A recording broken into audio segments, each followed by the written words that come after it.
Hi, everyone. Good morning, good afternoon, good evening, wherever you are around the world. Welcome back to Family and Finance. My name is Rose Joshua. So today we have an amazing guest, one that I've been really longing to bring back to us. He did a mini session with us about 2 years ago, almost. And so now today he's here to talk about his wealth of experience. In this particular video today, I'm not going to talk much. I'm going to let our guest do most all the talking because I have a lot to learn from him. So please help me welcome Mr. James Akano. Mr. Akano, thank you so much for being here. I'm very grateful and I feel so highly privileged that you could make it to us today. Thank you, sir. Thank you very much, Dr. Ruth Joshua. Yes, sir. I have the honor to speak with you and with your audience. I'm very Awesome. honored. Thank Thank you, you. sir. Thank you. Uh, All right. So please tell us everything you want us to know about you. Go ahead, sir. okay. I've been in Canada since 1977, so that's a long time. That's about 48 years now. Wow. Uh, and when I came to Canada, I just asked myself, why is it that some people are living very well, and why is it that some people are living not so good? So that was the first question I asked myself when I came to Canada, and then I found out that the difference mainly is primarily because of what they do. Mm, Do they own assets? Do they not own assets and stuff like that? So mhm, I started going to investment seminars in the 70s, and that is what I found. mm. Uh, Investment in real estate and investment in stocks. Before I proceed, I would like to tell you more about myself. I have MA economics degree from the U of A Mm, and a diploma from in business administration from Radia College. mm, So very well, I can call myself a financial economist. And I mm. am an investor, and I've been investing for the past 30 years. I Wow. own my real estate also for the past 30 years, and I've Wow. been very happy with them. Mm, Recently, Statistics Canada released inflation data that shows that the rate of inflation in Canada is hovering around 2.4%, 2.5%. mhm, And that rate has come down from a level of 6%, 8% in the last few years. mm. Yes, the inflation rate has come down. However, prices have not come down. If you go to the store, prices have not come down.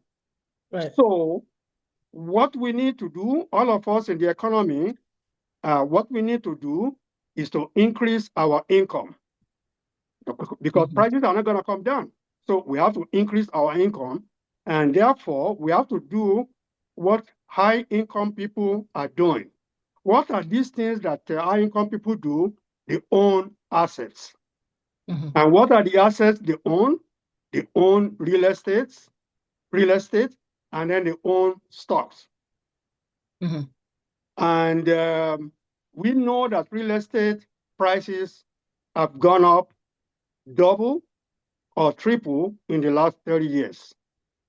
And then Mm. we know that stock prices have gone up as well since the financial crisis of 2008 and 2009. Mm. I'll just give you an example. In 2025, the index of the Canadian stock market increased by more than 28%. I say again, more than 28% in 2025. 28%. Yeah, 28%, more than 28%. Okay. And in the same year, 2025, the index of the US stock market, um, S&P 500 called the SPIDER, increased by 17%. 70. 17, 1 7. 1.7. Okay. Yeah. That is an increase of that is an increase over the previous 2 years. In the previous 2 years, 2024, 2025, that spider increased by more than 20% in each successive year. So the point I'm trying to bring home is that the affluent people in the society, they own assets, and they are making a compounding rate of return of more than 7%, 8% on their money. And that is why inflation does not bother them that much. They are doing good, they are doing fine, they are spending money, they are traveling. Thank you very much. Because they own assets, they own investment, and those investments have gone up a lot. On the other hand, we have Sorry, low sorry. income. Before you continue, before you continue with the low income group, okay. The So, low income group. Yeah. so you're saying that for the wealthy people, they are investing in. I was making notes as you were speaking. I started writing, but I'm like, let me just make notes on my computer. It's easier that way. So the wealthy people invest in real estate, they invest in stocks, and wealthy people do whatever they can to increase their income. That's correct. And you talked about the indices, 20% for Canada, 17% for US in the last year. But then you also said something about averaging 7 to 8%. Oh, can you run that again Oh, by us? oh, no. If you go back the last, if you go back in the last, if you go back in the last 10 years, 10 you years. will see Okay. that the average compounding rate of return average will be about 7, 8% 10 years. Okay. every 10 year. years average. Every year. Okay. I gave you last year, Got it. 2025. But if you average it over 10 years, you will be like more than 7%. Okay. Thank you, sir. Go ahead, sir. Okay. So now, if you go to the low income individuals in Canada, also in the US, they do not own assets. That means they do not own a lot of real estate or a lot of stock, or in some cases, they don't own real estate at all, or they don't own stock at all. Mm-hmm. So they rely primarily on employment income, Mm-hmm. yeah, which is wages and salaries. That's fine. Employment is good. They make money from wages and salaries.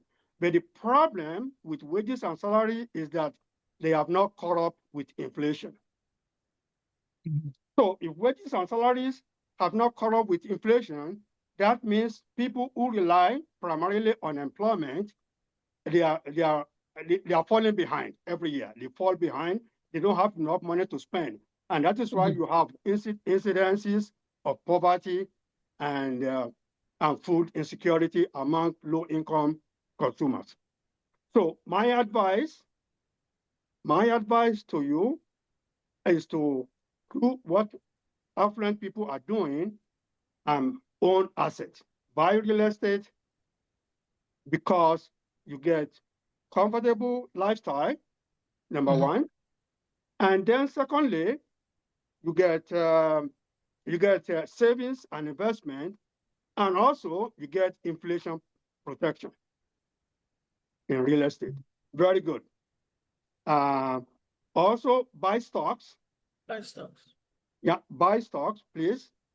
Um, the amount you buy will depend primarily on your risk tolerance, Mm-hmm.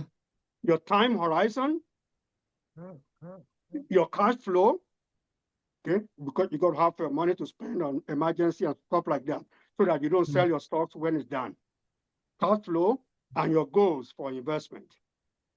They are Mm-hmm. very, very important. The amount of money you put in the stock market depends on your risk tolerance, time horizon, cash flow, and goals for investment.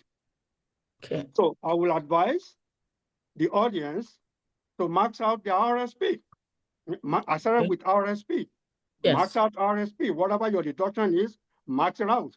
If you have any money left, max out a TFSA, tax-free savings account. Mm-hmm. Max it out. If you have any money left, buy spousal RSP. They Mm-hmm. are very good investment. and buy stocks and buy for a long-term investment. So, ladies and gentlemen, I own real estate personally, and I've Mm-hmm. owned it for the last 30 years, and I own stocks, and Yeah. I've been very, very happy with them, with both of them. And if you ask me if I would do it again, yes, I will do it all over again, just like that. Yeah. And what I will say finally is that if you need any more information, please call Dr. Ruth Joshua. She's an expert in real estate and stocks. Other sources of information for you are your portfolio manager, your financial advisor, Yes. and your accountant. Please check it out. Check out the information. Um, do your research before you make any investment. Thank you very much, and good luck in investing. Okay, thank you, sir. You're not running off yet because I have a lot of you just gave me a whole load and I was listening and making notes. And so thank you so much. Yeah, ladies and gentlemen, Mr. Akano, okay, who has lived in Canada almost 50 years. It will be 50 years next year, 2027. 1977 is a long time ago, before some of you were born, all right? So, Mr. Kano, you talked about different factors, and I want to kind of zero in on one of them for this, question. So, with time horizon, fortunately for you, you came to Canada a long time ago, 50, almost 50 years now, when everything was kind of good, and you had time to compound your investments. Investing for 30 years in the Canadian system, that's really good. Now, for somebody who has a short time horizon, so let's say we have a new immigrant just in from at age 50, what would you advise them to do with respect to owning real estate and also the stock? What would be your advice for stock investment strategy and also real estate? Thank you very much, Dr. Ruth Joshua. If Yeah. somebody just came into Canada and is 50 years old, um, he probably does not have a lot of income to begin with. So I Hmm. would say start savings, a lot of savings, 10% per annum, 10%. Okay. 10% of your income Hmm. per annum. Sometimes you are below 10%, but when you make more money, you make sure you catch up with that 10%. 10% savings rate for another 40 years is very good, or 30 Hmm. years is very good. Hmm. So savings and investment, and learn about investment. It's Hmm. not difficult. You can go to net. You can go to net to learn about stock market investing.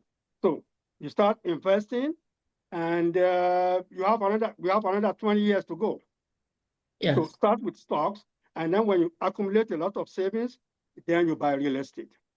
Yeah. And instead of going to Nate, ladies and gentlemen, come talk to me first, because if you go to Nate, you're spending thousands, 10,000, 17,000. Sometimes the fees are very high. But come talk to me and I'll show you other ways that you can learn about investing without spending $1,000. Okay. So thank you, sir, for that. So they learn about investing, they invest a lot. How about buying property? So I've seen older gentlemen and ladies say, "Oh, I'm 50 years old. If I buy a property now, I don't have time to pay it off. I want to move back home." Like there's all kinds of things out there. What would you advise an older new immigrant, that demographic to do with respect to real estate? Thank you very much, Dr. Ruth Joshua. You can buy real estate at any time, Hmm. and you don't have to pay it off. Okay? You do not have to pay it off. What is important is the price you pay for your real estate, and then the price you're going to sell it for. We call it, Hmm. we call it the equity. As Hmm. long as you have the equity in your home and the equity is growing, Hmm. you don't have to pay it off at all. If you Yes. pay it off, that's fine, but you don't have to pay it off. Yeah. So I would say, older couple, if you have the income and your job is steady, you buy real estate at any time and Right. hold it for a long period of time. Mm-hmm. And so that, Like I said earlier, it is good for comfortable lifestyle, and it's good for savings and investment. yes, yes. I see the fireplace behind you. You're having, and I see the pictures on the wall. So you're not using a Zoom background. Your background is your home. I see it's all natural. And the fireplace is right there, nice and cozy in the Edmonton, Alberta winter. So that's all part of that asset building, owning your own home and all that. So what do you have to say then to people who came in and they jumped into renting and they've been renting year one, renting year two, renting? What do you have to say? I know the answer is obvious now, but can you please challenge our people, with your own words? Renting is good at the beginning. Okay, when you don't have a lot of money, when you don't qualify for mortgage, renting is Mhm. good. You spend that time in a rental accommodation to accumulate a lot of money to qualify for a mortgage. As soon as you qualify for a mortgage, you buy a house. Mhm. Um, my son told me about 2 years ago, he said, why should I buy a house? I'm renting now. Why should I buy a house? I'm going to pay 3 times the amount of the mortgage. Mhm. Okay. And I said to him, I said, yes, you will pay about 3 times the amount of mortgage. That is one part of the equation. The other part of the equation is that the value of the home is going up. And when you sell it, when you sell the property, you sell the property for 3 times the amount you paid for it, or more than 3 times. So Mhm. it is still a very good investment. Exactly. So it's not just that you're paying all that money, but the equity, the market is growing, the market is changing. Yeah. Yeah, we always need people to buy home. We always need people to live in homes. Yes. And I remember just years ago, less than 10 years ago, maybe, yeah, less than 10 years ago, we could buy a townhouse for 120,000, but now they're nothing less than 400K. So There somebody you who go. bought then has tripled their equity already. Yeah. Yeah, as I said earlier, when I moved in here in 1991, the houses in this neighborhood they were selling for a little bit more than 100,000, Wow. 100,000. But now they are in the 500,000 neighborhood right Wow. now. It's growing regularly. Yeah, Yeah. continuously. And these are big houses, like double garage, stuff like that, like Double big, attached. Yeah, big houses, like for 100K family. Yeah, yeah, in the family. 1990s. Now they're over, in fact, not over 500, they're tending towards 700 now. There you go. Yeah. So, well, okay, I've learned a lot myself. So, ladies and gentlemen, my audience, I hope you paid attention. You can replay this video again and again and again. Mr. James Akano, a millionaire in his own right, who is an avid investor, real estate investor, and he's shared with us some tips and strategies for building wealth in Canada. Um, so if this has been helpful to you, please share with your friends and family, subscribe, and definitely connect with me if you have any questions. Before you go to Nate, connect with me just so you're not spending unnecessary money. And also, like he said, do connect also with your existing advisor and accountant. Max out your RSP. This whole month, I've been talking about your RRSP. So max it out. Of course, there's a limit to the 18% max. So if you're making more than, I think the limit this year is $33,000 that the Canada Revenue Agency sets, but max it out. And everything that Mr. Akano has said, do it. Listen to everything he said because he is speaking from experience. Okay. So, Mr. Kano, last words before we wrap things up. Any final words for my audience? The final word is that be a good citizen, work very hard, save your money, and then invest your money and have a Awesome. happy family. Thank you, sir. God bless you so much. And so have a wonderful day, everybody. God bless us. Amen.